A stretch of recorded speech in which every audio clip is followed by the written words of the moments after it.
청취자 여러분 안녕하세요. 오늘 저희가 함께 살펴볼 자료는요. 지금으로부터 한 100여 년 전이죠. 1907년 평양에서 있었던 아주 특별한 사건에 대한 기록들입니다. 네, 바로 그 평양 대부흥이라고 불리는 영적 각성운동인데요. 맞습니다. 그때가 대한제국이 막 외교권도 빼앗기고 주권도 잃어가던 정말 암울했던 시기잖아요. 그렇죠. 많은 사람들에게 교회가 거의 유일한 위안이고 희망이었던 때죠. 네, 그래서 오늘 저희는 이 다료들을 바탕으로 이 부흥운동이 어떻게 시작됐고 또 어떤 과정을 거쳤는지 그리고 이게 남긴 긍정적인 면과 또 좀 부정적인 면까지 균형 있게 한번 파헤쳐 보려고 합니다. 당시 선교사님들 기록이나 직접 참여했던 분들의 고백 같은 생생한 자료들이죠. 네, 맞아요. 자, 그럼 한번 시작해 볼까요? 좋습니다. 이게 참 흥미로운 게 이 부흥이 갑자기 펑 하고 터진 게 아니라는 거예요. 맞아요. 그 시작을 거슬러 올라가 보면 일부 서양 선교사들의 어떤 깊은 자기 반성에서 출발했다고 볼 수 있죠. 특히 1903년 원산에서 하디 선교사 이야기요? 네, 그게 아주 상징적인 사건인데요. 하디 선교사가 공개적인 자리에서 자신이 한국인들을 좀 무시하고 교만하게 대했던 태도, 그게 선교 실패의 원인이었다고 고백을 한 거예요. 사실 그때 일부 선교사들은 뭐랄까 일본이 한국을 통치하는 걸 내심 좀 반기면서 한국인들을 약간 열등하게 보는 그런 시각도 있었다면서요? 네, 그런 분위기가 없지 않았죠. 그래서 하디의 고백은 다른 선교사들에게도 상당한 충격과 어떤 도전이 되었을 겁니다. 바로 그 자기 인식의 전환, 이게 핵심 포인트군요. 그렇죠. 내 안에 문제가 있었다. 나의 문화적 우월감이 문제였다. 이걸 깨닫고 회개한 거. 이게 부흥에 굉장히 중요한 불씨가 된 거죠.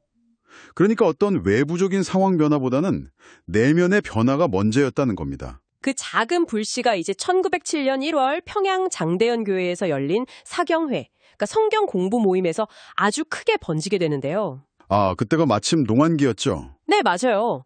그래서 전국 각지에서 사람들이 막 쌀까지 지고 와서 참여할 정도로 열기가 대단했다고 해요. 낮에는 축첩이나 음주, 흡연 이런 생활 문제들을 토론하고 밤에는 거의 새벽 2시까지 기도회랑 말씀 집회가 이어지고 강행군이었겠네요. 정말요. 이때 또 길선주 장로라는 분의 역할이 아주 중요했다고요. 네, 이분 이야기도 빼놓을 수 없죠. 원래는 도교 수행자였는데 기독교로 개종하신 분이에요. 근데 교인들이 신앙적으로 너무 좀 냉랭한 걸 보고 안타까워하다가 남몰래 새벽기도 모임을 시작하신 거죠. 아, 비밀리에요? 네. 근데 이게 점점 알려지면서 사경회 기간에는 막 수백 명이 같이 새벽기도를 들을 정도로 커진 거예요. 한 사람의 그 간절함이 공동체 전체를 깨운 거죠. 와, 그리고 그 사경회 기간 동안 정말 드라마틱한 일들이 벌어지잖아요. 네. 바로 그 통해 자복운동이죠. 길선주 장로님이 설교를 마친 후에 사람들이 그냥 여기저기서 막 울부짖으면서 자기 죄를 공개적으로 고백하기 시작한 거예요. 선교사들 기록을 보면 친구를 살해했던 죄부터 도둑질, 미움, 시기, 정말 상상하기 힘든 고백들이 막 터져 나왔다고 하죠. 네. 심지어 어떤 여성분은 청일 전쟁 때 피난 가다가 아기가 짐스러워서 죽였다는 고백까지 했다고 하고요. 또 전직 강도했던 분은 자수해서 감옥에 가기도 하고. 선교사들조차도 서로 미워했던 거, 또 한국인 조사를 미워했던 마음을 고백했다니 정말 그 자리의 분위기가 어땠을지 상상이 잘 안 가네요. 근데 여기서 정말 중요한 건 이게 그냥 감정적인 격앙 상태에서 끝난 게 아니라는 점이에요. 아, 그 이후의 변화요? 네, 바로 그거죠. 회개 이후에 실제 삶이 바뀐 거예요.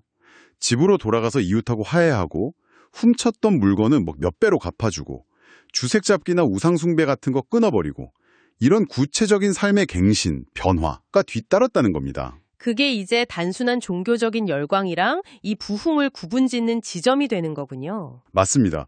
그래서 많은 사람들이 이걸 성령의 역사다 이렇게 평가하는 이유이기도 하고요. 또 당시 교회가 자칫하면 그냥 정치적인 독립운동 수단으로만 여겨질 수도 있었는데 이 사건을 계기로 신앙 공동체 본연의 정체성을 더 강화하는 역할도 했다고 볼 수 있죠. 그렇군요. 그런데 이 강렬했던 부흥이 항상 좋은 영향만 있었던 건 아니라고요? 시간이 지나면서 좀 다른 문제점들도 나타났다고 들었는데요. 네, 맞아요. 어떤 강렬한 사건이든 빛과 그림자가 있기 마련인데 이 부흥 역시 예외는 아니었습니다. 이 뜨거운 체험을 너무 강조하다 보니까 상대적으로 좀 꾸준한 교리 공부라든지 역사적인 신앙 고백의 중요성 같은 것들이 좀 경시되는 경향이 나타나기 시작했어요. 아, 뭔가 그 집회 때 불 받는 그런 뜨거운 경험, 그 순간적인 체험만 중요하게 여기게 되고 그렇죠. 그러다 보니 일상 속에서 꾸준히 신앙 인격을 성장시키고 건강한 공동체를 세워나가는 부분은 좀 소홀해지기 쉬웠던 거죠. 그러면서 성경 해석의 어떤 기반이 좀 약해지니까 소위 이단이라고 하는 좀 다른 가르침들이 쉽게 파고들 수 있는 그런 토양이 만들어졌다는 비판도 있는 거군요. 네, 그런 위험성이 분명히 존재했죠.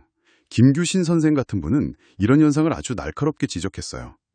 감정적인 열광은 넘쳐나는데 실제 삶에서 윤리적인 변화가 잘 안 따라오는 그런 신앙 생태를 부흥회적 신앙이라고 부르면서요. 뭐라고 비판했죠? 마귀 하나를 쫓아냈더니 그 자리에 7마귀가 들어앉은 것 같다고까지 표현했죠.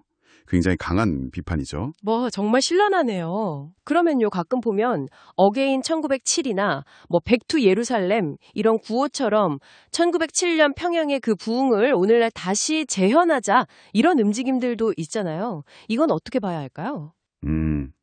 그 부분은 좀 신중하게 접근할 필요가 있다고 봅니다.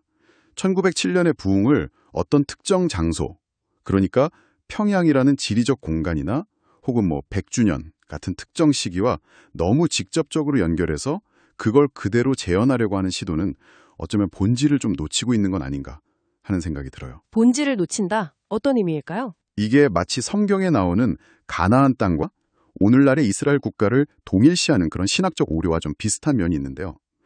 역사적 사건의 의미를 너무 표피적으로만 해석하는 경향으로 이어질 수 있다는 거죠. 1907년 부흥의 진짜 핵심은 어떤 장소나 이벤트 자체가 아니라 그 안에서 일어났던 회개와 삶의 갱신, 바로 그 내적인 변화에 있다는 것을 잊으면 안 된다는 겁니다. 아, 장소나 형식이 아니라 그 정신, 그 내적 변화가 핵심이다. 네, 바로 그거죠. 오늘 이렇게 1907년 평양 대부흥 이라는 역사적 사건을 쭉 한번 살펴봤습니다. 한 선교자의 자기 고백에서 시작해서 정말 가슴을 치는 회개와 구체적인 삶의 변화로 이어졌던 이야기. 참 감동적이면서도 또 그 이후에 나타난 어떤 부작용들까지 정말 여러 가지 생각을 하게 되네요. 맞습니다. 그 뜨거운 체험도 물론 중요하지만 그것만큼이나 어떤 견고한 신앙의 이해, 그리고 꾸준한 삶의 실천이 중요하다는 것, 그리고 역사적 사건의 의미를 피상적인 게 아니라 그 본질을 파악하려는 노력이 필요하다는 점을 다시 한번 생각해 보게 됩니다. 네. 청취자 여러분께 마지막으로 한번 이런 질문을 던져보면서 마무리할까 합니다. 100여 년 전에 저 멀리 평양 땅에서 일어났던 그 깊은 자기 성찰과 삶의 근본적인 전환, 이것이 오늘을 살아가는 우리에게는 과연 어떤 의미가 있을까요? 어쩌면 진정한 영적 각성이라는 것이 아주 거창하고 특별한 사건이 아니라 바로 지금 여기 우리 각자의 삶 속에서 시작되는 아주 솔직한 자기인식과 또 작은 변화에서부터 출발하는 건 아닐지 한 번쯤 깊이 생각해 보시는 계기가 되셨으면 좋겠습니다.